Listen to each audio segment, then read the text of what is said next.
Hey YouTube, welcome back to my channel, Taylor Talks Tales. Today I have a video for you. It is both a TBR and a book haul video. So this is my May TBR. There are a couple books that are still coming in the mail, but I didn't want to upload this any later than I am because I don't want it to be the end of May uploading my TBR video.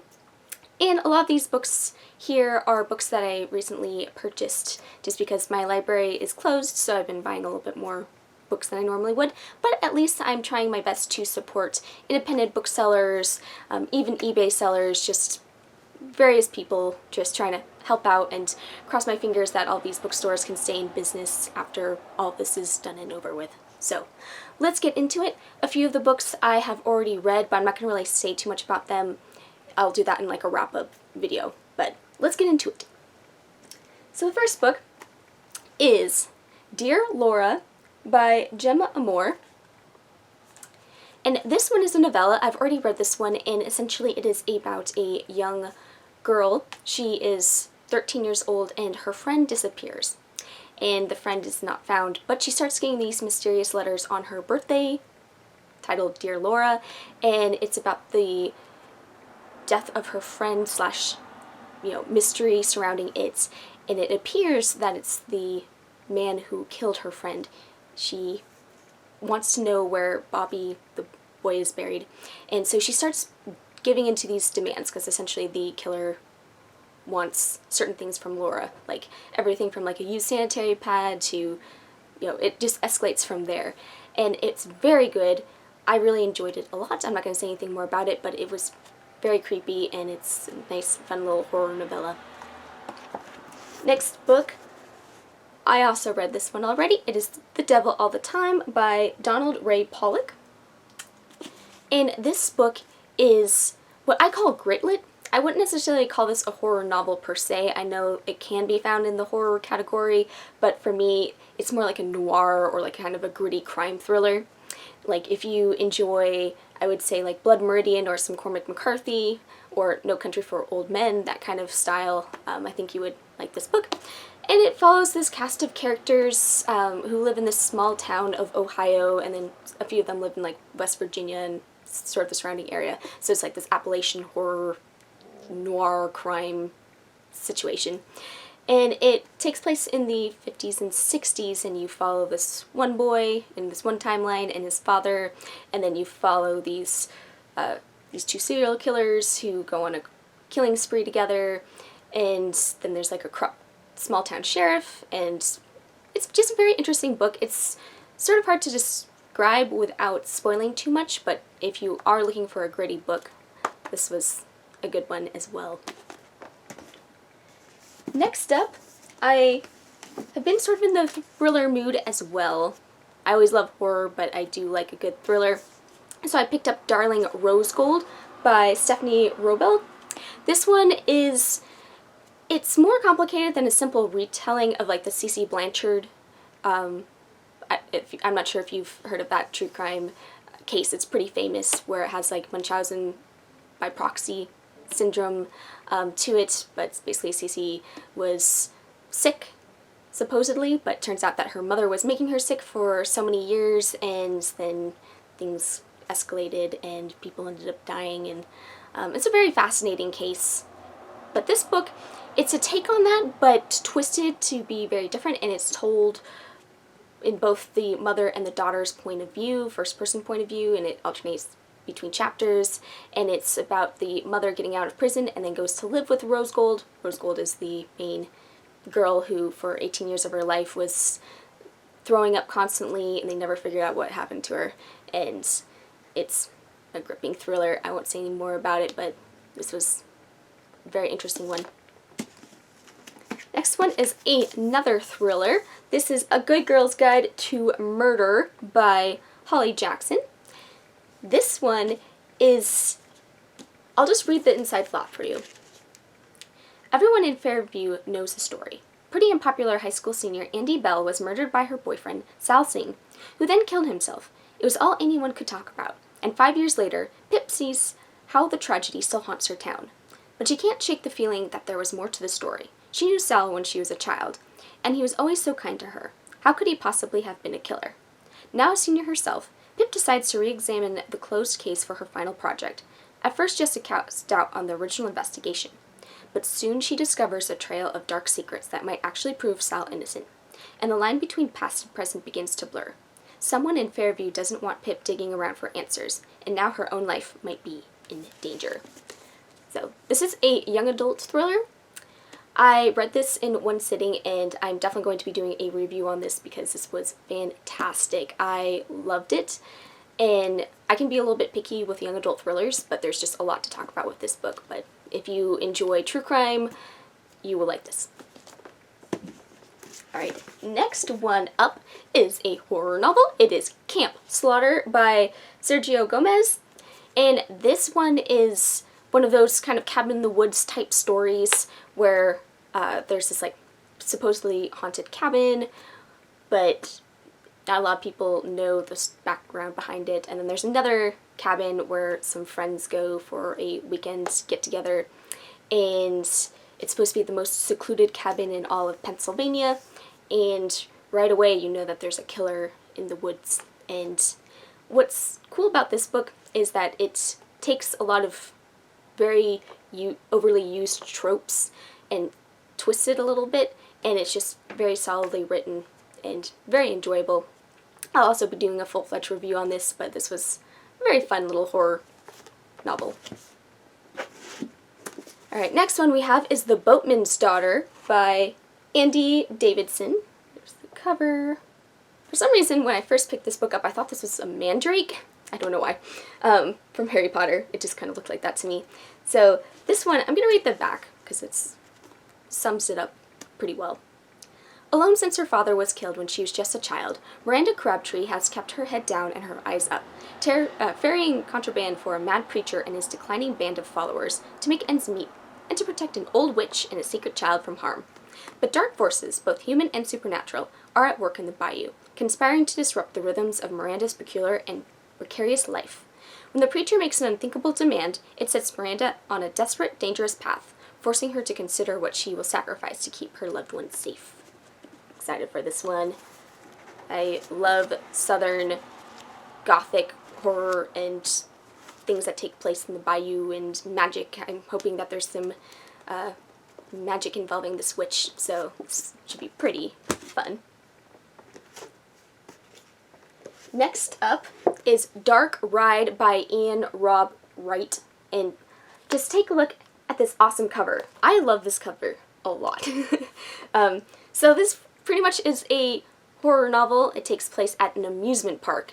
We're following this pro wrestler and his friends, and they go to this amusement park and things are gonna go down. So this is just a fun, pretty short horror novel, but I love amusement parks, so when I found out that there's a horror novel that takes place in an amusement park, I'm like, yes, I am here for it. So this one, and again, awesome cover. Next one, we have My Pretties by Jeff Strand. And I just want to point out, when I first saw this, I don't know why, but when I saw this cover, it just made me think of Pirates of the Caribbean or The Goonies. I don't know if it's just the way the skeleton is. I don't know. I'm weird, but I wanted to pick this up because I've read several Jeff Strand novels and really enjoyed them all. And this one is essentially about a serial killer, and he kidnaps women and starves them. And then there are these two women who want to catch him, and they kind of put themselves in harm's way to do it. So this looks like it's going to be a very fun thriller, horror, and serial killer novel. Next one, this has been on my TBR for a long time, but the book was very expensive, and my library just didn't seem to ever have a copy of it. But I finally just broke down and was like, you know what, I'm going to treat myself. So it's Blackwater by Michael McDowell. And this is huge because it's a serial novel. Basically, it's all the serial novels put into one. And Michael McDowell, he is famous for The Elementals, Cold Moon Over Babylon, and writing the screenplay for Beetlejuice. So I am very stoked for this. It sounds amazing. I can't wait to get to it. And also I want to show you the back. It's really cool too.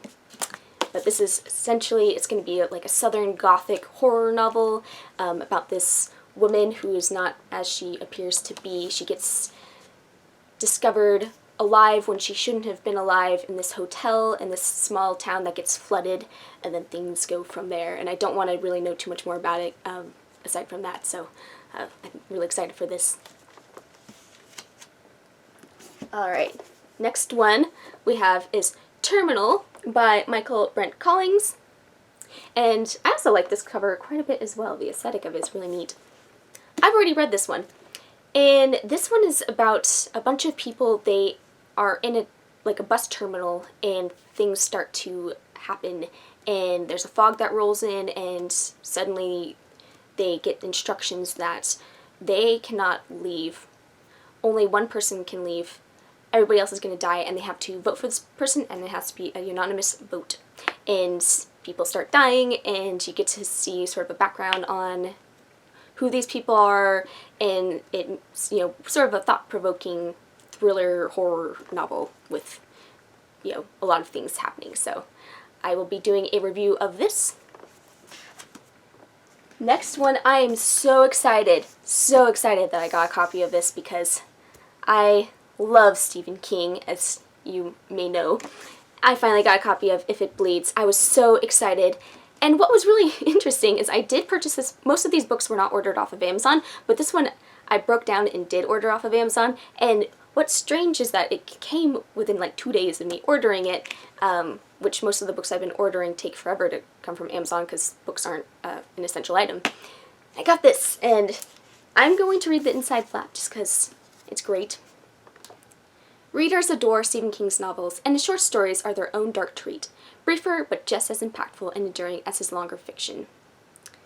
Actually, I'm going to skip through that part. In If It Bleeds, Stephen King gives readers 4 brilliant new stories, sure to prove as iconic as their predecessors. Once again, King's remarkable range is on full display. In the title story, reader favorite Polly Gibney, from the Bill Hodges trilogy and The Outsider, must face her fears and possibly another outsider, this time on her own. In Mr. Harrigan's Phone, an intergenerational friendship has a disturbing afterlife. The Life of Chuck explores beautifully how each of us contains multitudes. And in Rat, a struggling writer must contend with the darker side of ambition. So, I'm excited for these. I tend to really enjoy a lot of Stephen King's short stories and novellas, and plus I just love Stephen King. So I'm really looking forward to this. In fact, this is probably going to be the next book out of all of these that I'm going to be picking up because I definitely want to get to this ASAP. Alright, next one. This is also a book I picked up that just, I like the idea and concept of this book, and it is The Haunted Forest Tour, and it was co-written by James A. Moore and Jeff Strand. And Jeff Strand did my Pretties, and he also wrote a book I really like called Dweller. So this book, just look at that fun cover. Essentially, this book, the premise is randomly, like, many years ago, there was this strange forest that just popped out of nowhere that has all these monsters and creatures. And rather than, you know, battling them or figuring out what we're going to do, this town decides to turn it into almost like an amusement park. Almost like Jurassic Park, but with monstrous creatures, aliens, who knows what's going on. There's a lot of different creatures and fun stuff. But, just like with Jurassic Park, you have to be careful. If your exhibit can get out and kill people, that's when the horror starts. So, I haven't read this one yet, but it just sounds really cool, really fun, and I think I'm going to enjoy it. Alright, next one. I've been wanting to read this for quite some time, and it is A Lush and Seething Hell by John Horner Jacobs. And I love this title. I think it's a fantastic title. It's awesome. This is a bind-up of 2 novellas. In fact, the 2 novellas are The Sea Dreams, It Is the Sky, and My Heart Struck Sorrow. And I'll just read the inside flap a little bit for you guys. The Sea Dreams, It Is the Sky examines life in a South American dictatorship, centered on the journal of a poet in exile and his failed attempts at translating a maddening text. The story is told by a young woman trying to come to grips with a country that nearly devoured itself. And it has elements of H.P. Lovecraft in it. In My Heart Struck Sorrow, a librarian discovers Depression-era recordings from the Deep South, valuable archives of rich folk history that survived in the face of an encroaching modernity, and an accompanying journal. But there's a reason they've been hidden for so long. The journal may in fact be a ledger of one man's descent into madness, and the records might contain the musical stylings of the devil himself. Ooh, I'm very excited. Love cosmic horror, love H.P. Lovecraft, and this just sounds right up my alley. So after If It Bleeds, I'm probably going to be reading this one next. Alright, next one is Warbreaker by Brandon Sanderson. So I read some Brandon Sanderson's, and this one attracted me because I believe, don't quote me on this, but I believe, or at least I was told by somebody, that this is a standalone novel, and I'm usually more inclined to read bigger standalone books as opposed to super long series. So I'm excited for this one. This has to do with interesting, like, a world with colors. I'll actually read the back because I think it'll explain it a little bit better, but it just sounds really interesting. Talir, capital of Halandrin, is a colorful city by the sea where gaily dressed crowds bustle through sunny streets and worship heroes who have been reborn as gods. Ruled by the silent, mysterious God King, the pantheon is nourished by offerings of breath, the life force that keeps them alive and youthful. Exiled in Idris, the former royal king reluctantly betrothed a princess to the God King. Arriving in Talir, she finds the city and the marriage are not at all what she expected. Her only ally is Lightsong, a god who is skeptical of his own divinity, who fears that war with Idris is inevitable. Meanwhile, another new arrival in Talir, one who bears a sentient sword, Nightblood, makes cunning plans based on the unique magic of Halandrin, which uses color to focus the power of breath, plans that could change the world. Yeah, this one sounds cool. In fact, this is the Brandon Sanderson book I've wanted to read the longest, so I'll hopefully be getting to it this month. Next up is one that I cannot believe I haven't read yet, but it is Dark Matter by Blake Crouch. I loved Recursion. I really enjoyed the Pines trilogy, so I feel like, and I've picked this book up before a couple of times, and I started reading it, and it has nothing to do with the book. It was bad luck with library and who knows what. I just ended up not being able to complete the book, more than about 20 or 30 pages into it. This time, I definitely have a for sure copy of this book, and it's a thriller a lot of people really enjoy a lot, and it has to do with parallel universes, and I'm excited. If it's anything like Recursion, I know I'm going to enjoy it. Next up, this is something a little different than what I would normally read, and it is a young adult fantasy trilogy. It's this series, which I know if you're on BookTube at all, you've probably already read it or you know about it, but it's Holly Black's The Folk of the Air trilogy. So you have The Cruel Prince, The Wicked King, and The Queen of Nothing. These are very pretty covers, by the way. So this series, sometimes, I like a lot of young adult, but sometimes the fantasy can be sort of hit or miss. And I've heard nothing but good things about this trilogy, so normally I would not buy an entire trilogy or series without having at least read the first book, but one of my friends, this is her new favorite trilogy, and she's like, you have to read it. So I went ahead, I got a really good deal on it, so I just went ahead and purchased it. Essentially this has to do with fairies, but kind of dark, twisted fairies, and this one girl whose family was murdered by these fairies, and then she's brought into the fairy court, and I think there's a bit of a revenge story involved in it because she's wanting to become a part of the court and maybe kill the people who killed her family. And I like a good revenge story, so I think this hopefully will be fun. We'll see. I'm a little nervous because I don't want it to go into too much romance territory, but we'll see. So I'm just going to binge the whole trilogy if I can. Next one, this book, I'm pretty excited for it, even though normally I would not ever read a sports story. I'm very particular about what type of sports stories, but this is We Ride Upon Sticks by Quan Berry. I'm going to read the back to you because it just sounds really fun. In Danvers, Massachusetts, home of the original 1692 witch trials, the 1989 high school field hockey team will do anything to make it to the state finals, even if it means tapping into some devilishly dark powers. As wily and original as their ancestors, the girls flaunt society's stale notions of femininity in a novel that is at once funny, moving, and bold. We Ride Upon Sticks celebrates teamwork, big hair, and the magic of discovering your true self. Also, witches. I love anything with witches and magic, especially when it's fairly accessible magic systems or, of course, like magic in the real world. I just think this is going to be a lot of fun, and I really hope it emphasizes the witchiness of this story. Next one. This was a recommendation by Jason from Jason's Weird Reads. He's one of my favorite booktubers, and I've had this on my TBR forever. I managed to get a really good deal on this copy, and it just came in the mail today, and that is Enter Night by Michael Rowe. Look at that.